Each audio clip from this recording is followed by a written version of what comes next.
This is the story about the day I dropped out of law school. And yeah, I'm driving. The mood struck me and I wanted to tell this story. People go to law school for so many different reasons. But when I was there, the most common reason that any other student was there at law school was just because they didn't know what else to do. They reached a point in life, they had their undergraduate degree, and their whole life, the whole world had told them, once you get this college degree, you're set. You're on easy street. Everything's going to work out for you. And then all of us found out that wasn't true. We didn't have the life of our dreams just because we had a bachelorette degree sitting on our wall. And so what did you do next when you didn't know what else to do? Well, you enrolled in law school because it wasn't the bachelor degree that was going to fix your whole life. It was that Juris Doctorate, that JD. Once you had that law degree, man, 6 figures, the beautiful spouse, the family, everything. Your life was just going to be so much better. And so everyone at law school was basically there, not because, if you wanted to be an astronaut or a Navy SEAL or a race car driver, you had dreamed your whole life of being a race car driver or a Navy SEAL, and then you found yourself in that program to become an astronaut or a Navy SEAL. That's not why 90% of the people are sitting in law school right now. They didn't dream their whole life of being an attorney. They just didn't know what else to do. They didn't know what else to do, and the prescribed method of the day was get an education. And they had already got a high school education, a college education. That didn't give them what they wanted. And so they figured one more level of education would give me what I wanted. That's why almost everybody sitting in law school ever and right now is sitting in law school. That's why everyone who has a license to practice law is practicing law right now. They didn't know what else to do. They didn't dream of this mundane life of reading court documents all day and books and going to court and fighting about bull jive all day. They didn't sit there as a 5-year-old dreaming of those things the way a Navy SEAL and an astronaut and a race car driver and a pilot dreams of those things. They just didn't know what else to do. And that's why I was in law school. I didn't know what else to do. I had an engineering degree. I was working at NASA, Johnson Space Center, and I still wasn't fulfilled in life. And I didn't know what else to do to make that fulfillment happen. Everyone in life told me, degrees, education, this is how you make yourself happy. So I found myself in law school. And so this is the story about the day I dropped out of law school. Let me take a break just to drink my pre-workout drink. I'm on my way to the gym. I really should finish this pre-workout before the workout. All right, so I find myself in law school. This is about my 4th semester of law school. I was on the night school program. I was working as an engineer at Johnson Space Center during the day, and I went to law school at night. And I went year round. I went summer semester, fall semester, spring semester. Summer, fall, spring, right? So this was about my 4th semester of law school. Okay, started in the summer, then fall, then spring, then here we are, summer again. By this time, I was already on academic probation.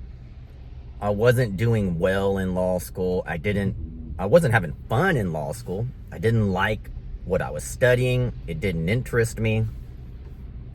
I had no affinity for law school, right? I didn't have a talent for it, and I didn't have a desire for it. And consequently, I was failing. And I was in this class called contracts, right? There's a whole class in law school about contracts. It's one of the core classes you take in your first year or so of law school. And it was taught by this guy, Professor Chase, who is somewhat of a famous business person in Houston. If you look up Anthony Chase, that was my law professor.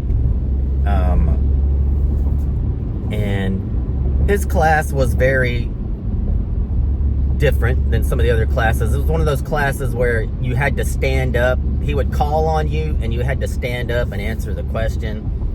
And there's so many different facets of contracts. What even makes a contract? How do you know when you have an agreement?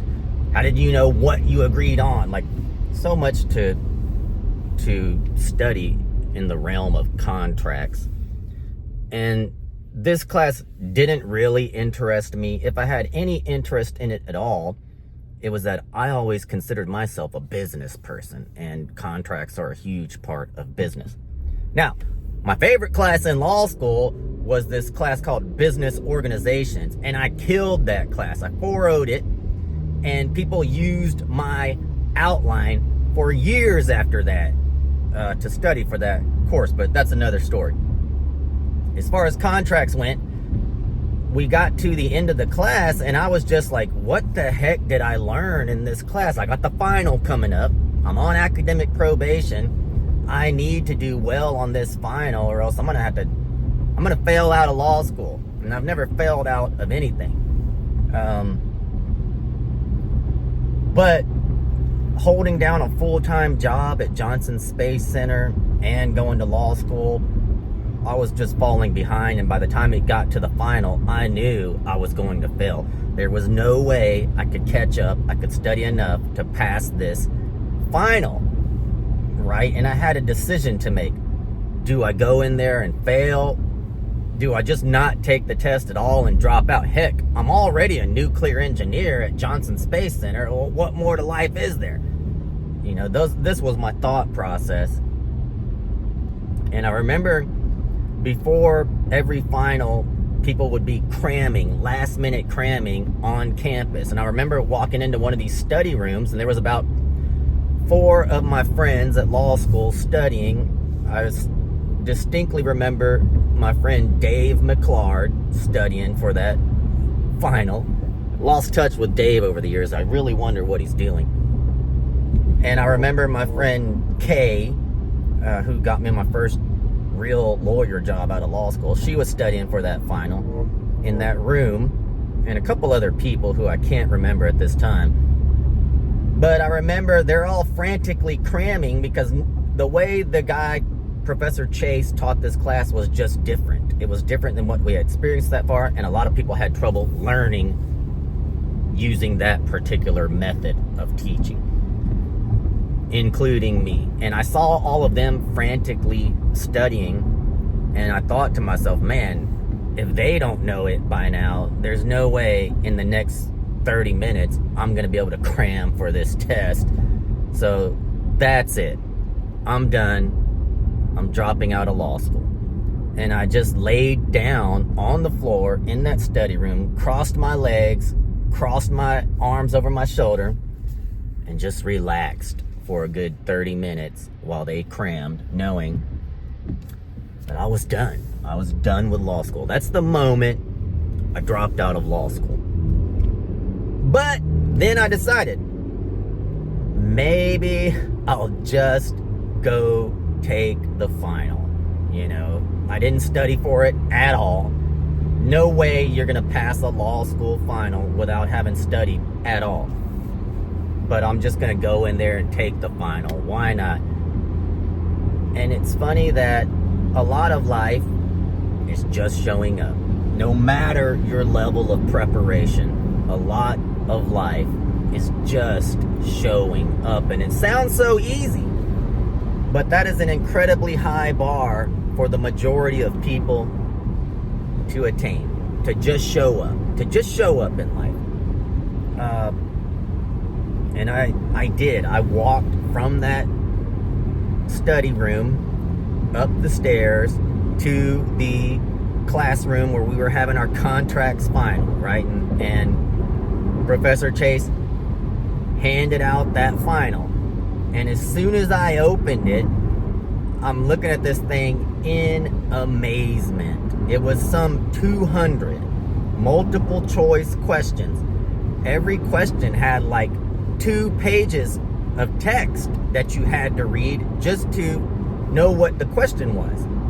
Then all of the answers was like A, B, C, D, and then E would be like A, C, and not B. F would be like A, C, D, and sometimes B. You know, it was questions like that. Like each question took you at least 5 minutes just to read, to know what they were asking. Then you had to ponder the 5 or 6 multiple choice answers. Which was the best? Was the best this one answer, or was the best these 2 answers and sometimes a 4th? You know, it was just weird. And I look around as I'm maybe 5 questions into this test, and the clock's ticking down. It's a timed test. The clock is just ticking down. And I look around and I see people crying, like law students are actually crying as they're reading this, because this means a lot to them. They bet their whole life on this. Their mom's a lawyer, their dad's a lawyer, and they're expected to be an attorney shortly, and they're about to fail this contracts exam. All of us are. And that moment was so liberating for me, because I realized nobody is going to pass this test. Everyone's going to fail this test, you know? And it wouldn't have mattered if I had studied my whole life away for this test. Nobody, including me, including the valedictorian of the class, was going to pass this test. There's just no way. So, about halfway through the exam, when there's maybe 30 more minutes of test taking left, and I thought to myself, even if right now I decided to quit even reading the questions and I just started bubbling in answers, there's no way I could even finish bubbling in the answers with the amount of time I have left.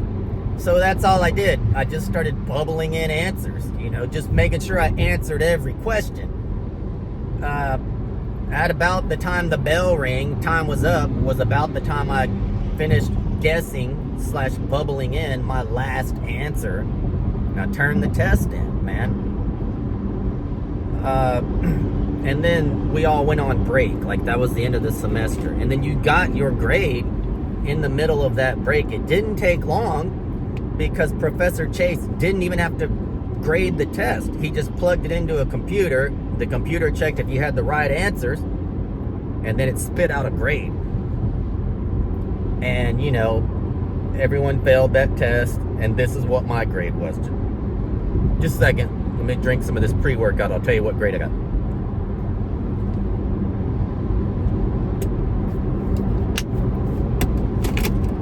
I got a B. I got a B on that exam. Actually, I think it was a B minus. I got a B minus. Didn't study. Didn't even read over half of the questions. Just bubbled in answers. Got a B minus. The reality is, everyone failed that test, and then he graded it on a massive curve and had to grade people up. And when it was all said and done, everyone got probably the lowest grade was a C+, and the highest grade was an A-, you know, and I was distributed in there. And so why was I in law school? I don't know. What I imagine is that it was just part of my destiny.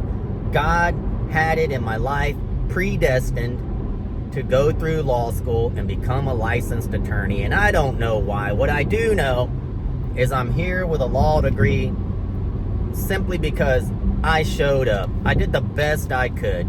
I did the best I could every day. And some of those days, my absolute best effort possible was simply to show up, okay? I was working a 40 plus hour a week day job just to be able to afford to sit in law school.